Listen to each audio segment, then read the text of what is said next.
আল্লাহ তাআলা বলেন, ইয়া আইয়ুহাল্লাযীনা আমানু কুতিবা আলাইকুমুস সিয়াম কামা কুতিবা আলাল্লাযীনা মিন ক্বাবলিকুম লাআল্লাকুম তাত্তাকুন।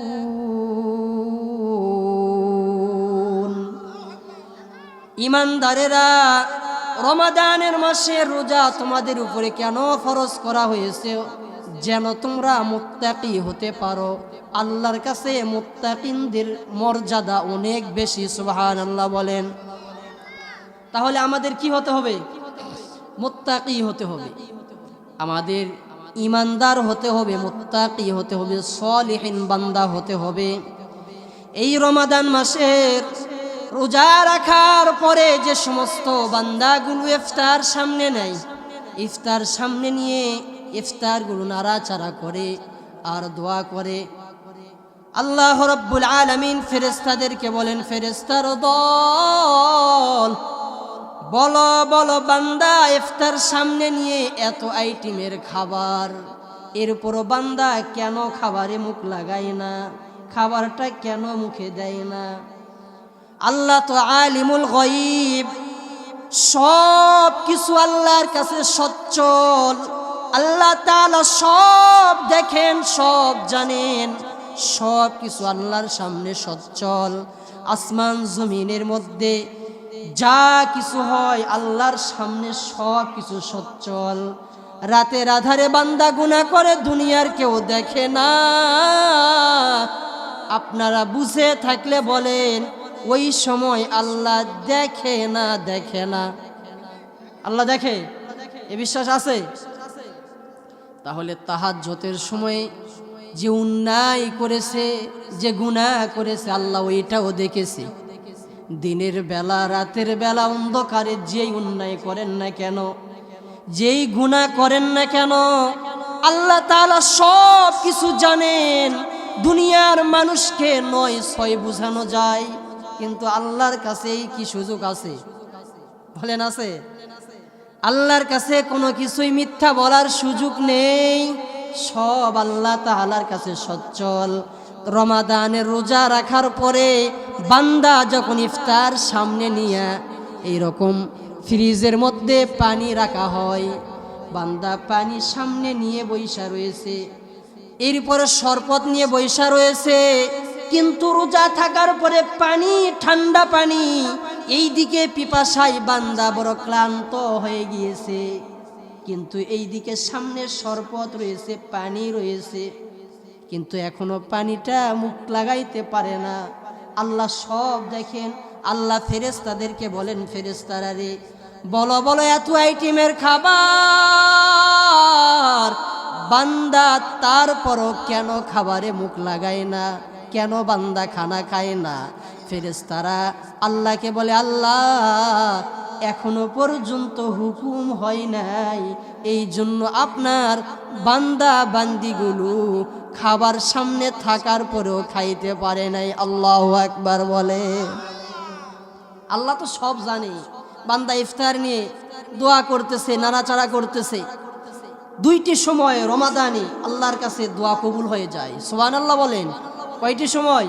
দুইটা মুহূর্তের সময় আল্লাহর কাছে বান্দার দোয়া কবুল হয়ে যায়। একটা সময় হলো ইফতার সামনে নিয়ে বান্দা যখন দোয়া করে, বান্দার দোয়াটা মুহূর্তে কবুল করে নেওয়া হয়। সুবহানাল্লাহ বলেন। তাহলে রমজান মাসের রোজাদারদের গুরুত্ব, রোজাদার যারা বান্দা হবে আল্লাহ তাআলার কাছে ওই সমস্ত বান্দাদের মর্যাদা কত একটু শোনেন। ইফতার সামনে নিয়ে বান্দা বৈশা রয়েছে, শরবত সামনে, পানি সামনের পরও খায় না। আল্লাহ বলে, ফেরেশতার দল, বলো বলো বান্দা কেন খাবার খায় না? ফেরেশতারা বলে, আল্লাহ এখনো হুকুম হয় নাই, এখনো আজান হয় নাই। বুঝতেছেন কথা না? আপনারা আজানের আগে ইফতার করেন নাকি? তাহলে একটু হুহা করেন, একটু কথা বলেন। তাহলে এখনো হুকুম হয় নাই, এই জন্য বান্দা আমরা ইফতার করতে পারি না। আজান না হলে কি ইফতার নেওয়া যায়?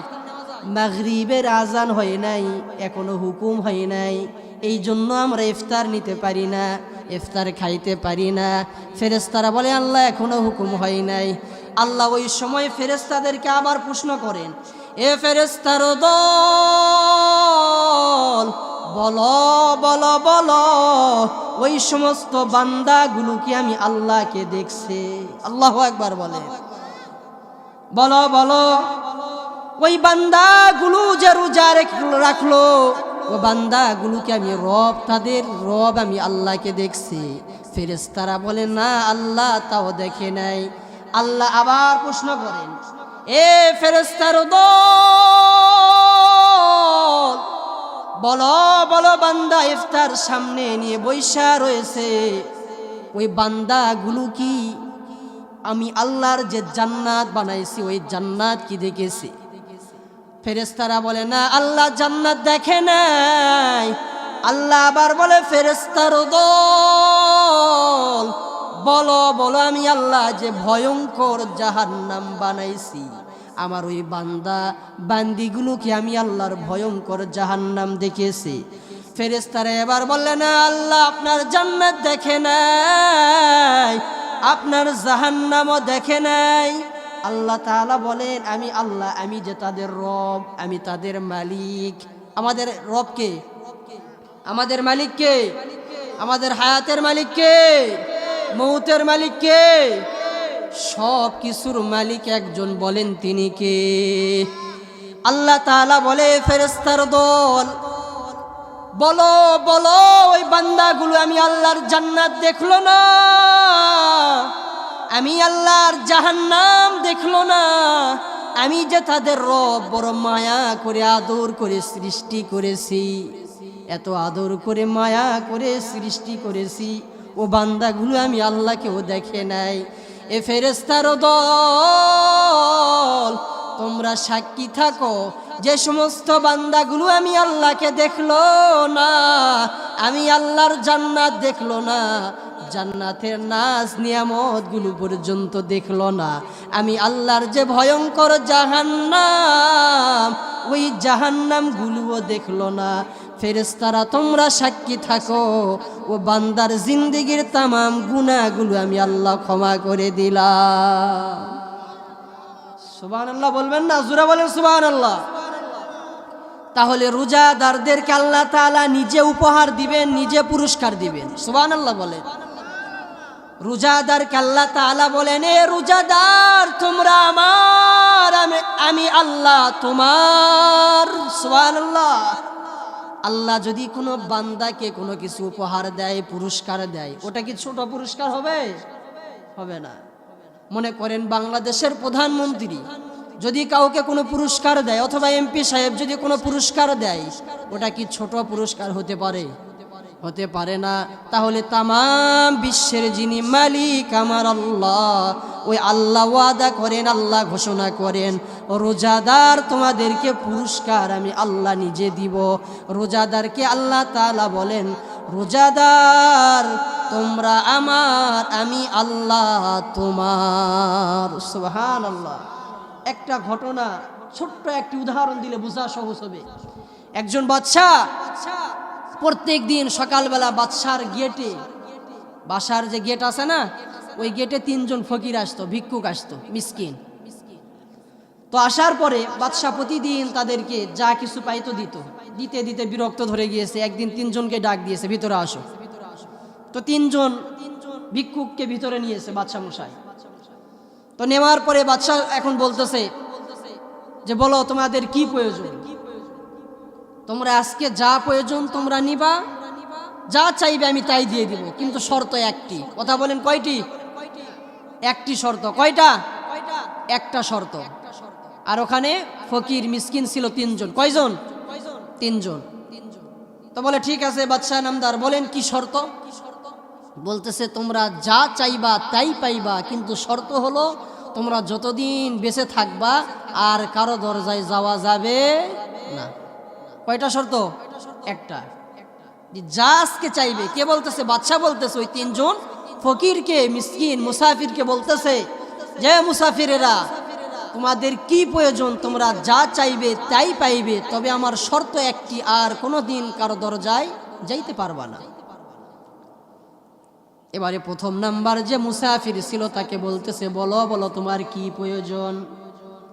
প্রথম নাম্বার 1, 1 নাম্বার মুসাফির বলে, বাদশা নামদার, আপনি যে অত ঘোষণা করে দিয়েছেন আমরা যা চাইবো আপনি তাই দিবেন, এটা কি সত্যি? এখন বাদশা নামদার বলতেছে, বেটা কি বলস, এটা সত্যি কথা। সেনাপ্রধান বলতেছে, হ্যাঁ এটা বাদশা নিজে বলেছে, তোমরা যা চাইবা তাই দিবে, কোনো অসুবিধা নেই। এবারে প্রথম নাম্বার যে মুসাফির বলতেছে, বাদশা যে চেয়ারে সিংহাসনের মধ্যে বসা ওইটা আমাকে দিলে আমি আর কোনোদিন কারো দরজায় যাব না। প্রথম নাম্বার মুসাফির কি চাচ্ছে? বাদশা যে আসনে বসা আছেন ওই আসনটা চায়। ওই আসনটা হলো স্বর্ণের তৈরি। বাদশা নামদার তো কথা দিয়েছে, বলতেছে ঠিক আছে, যা তোকে চেয়ারটা দিয়ে দিলাম, আসন দিয়ে দিলাম। দ্বিতীয় নাম্বার মুসাফিরকে বাদশা নামদার ডাক দিয়ে বলে, না মুসাফির, বলো বলো তোমার কি প্রয়োজন, তুমি যা চাইবে তাই দিব, তবে শর্ত একটা মনে রাখবা, তুমি আর কখনো কারো দরজায় যাইতে পারবা না। দ্বিতীয় নাম্বার মুসাফিরের ডাক দেয়া বলে, বাদশা নামদার, আপনার এখানে একটা স্বর্ণের হাঁস রয়েছে। কি রয়েছে? স্বর্ণের বানানো একটা হাঁস রয়েছে, ওই হাঁসটা আমার দরকার। বাদশা নামদার তো কথা দিয়েছে, বলে ঠিক আছে যা। সেনাপ্রধানকে ডাক দেয়া বলে, সেনাপ্রধান ওই হাঁসটা, স্বর্ণের হাঁসটাকে দিয়ে দাও। প্রথম নাম্বার মুসাফির কি চাইছে? স্মরণ আছে? প্রথম নাম্বার 1, 1 নাম্বার মুসাফির কি চাইছে? সিংহাসন চাইছে, দিয়ে দিয়েছে। দ্বিতীয় নাম্বার মুসাফির কি চায়? সোনার যে হাঁস রয়েছে ওই হাঁস চায়। বাদশা নামদার বলতেছে ঠিক আছে, সেইটাও দিয়ে দিলাম, যাও। তৃতীয় নাম্বার মুসাফিরের দিকে তাকাইছে, ও একটু হেড প্রবলেম। কি প্রবলেম? একটু হেড প্রবলেম, মানে মাথার ব্রেন একটু কম, বুদ্ধি কম। এবারে বলতেছে মুসাফির, 3 নাম্বার মুসাফিরকে বলতেছে, বলো বলো তোমার কি প্রয়োজন।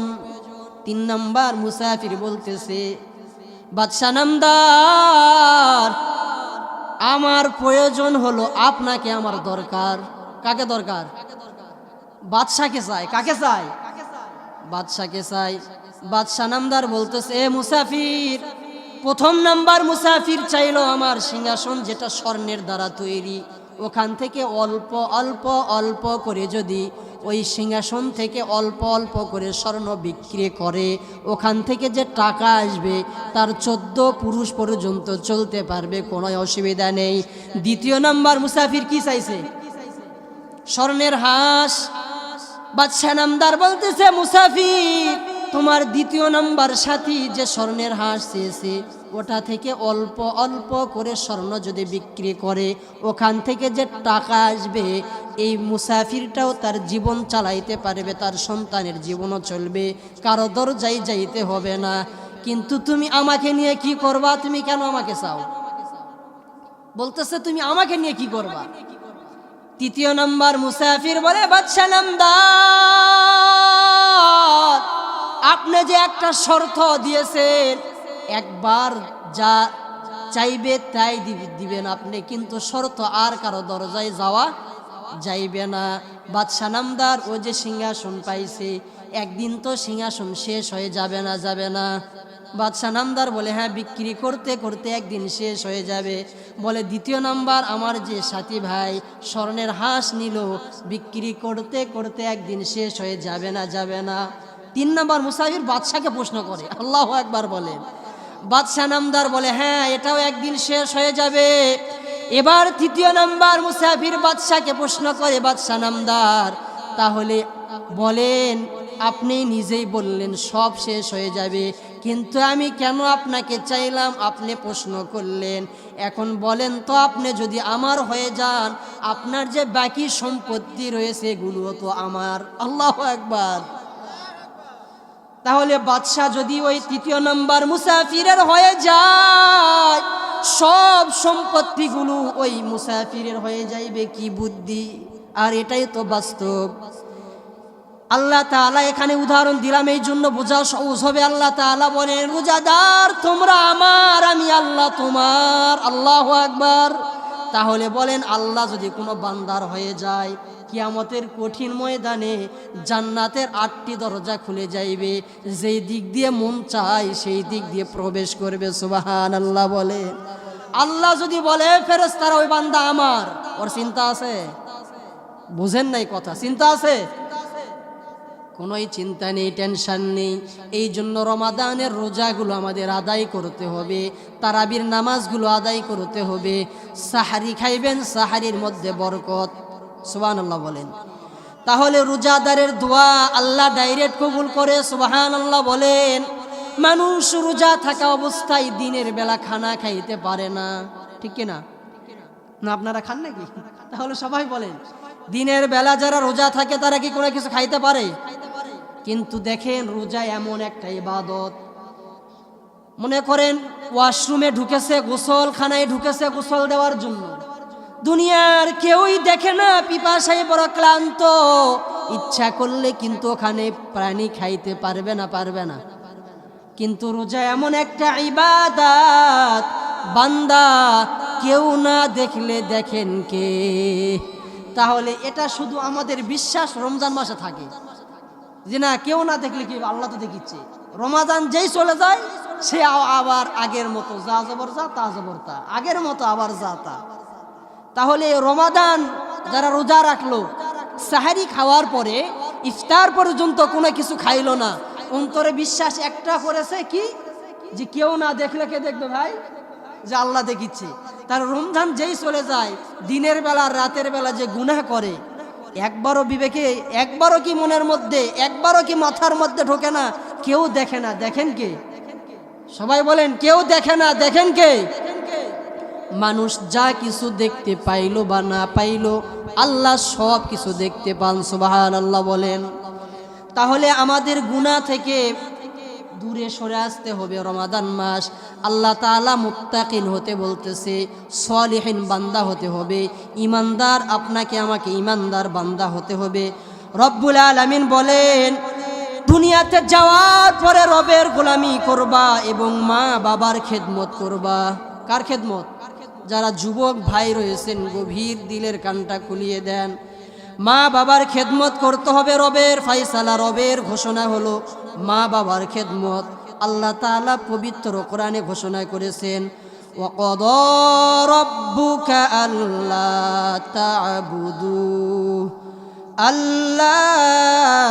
তা'বুদু ইল্লা ইয়্যাহু ওয়া বিল ওয়ালিদাইনি ইহসানা।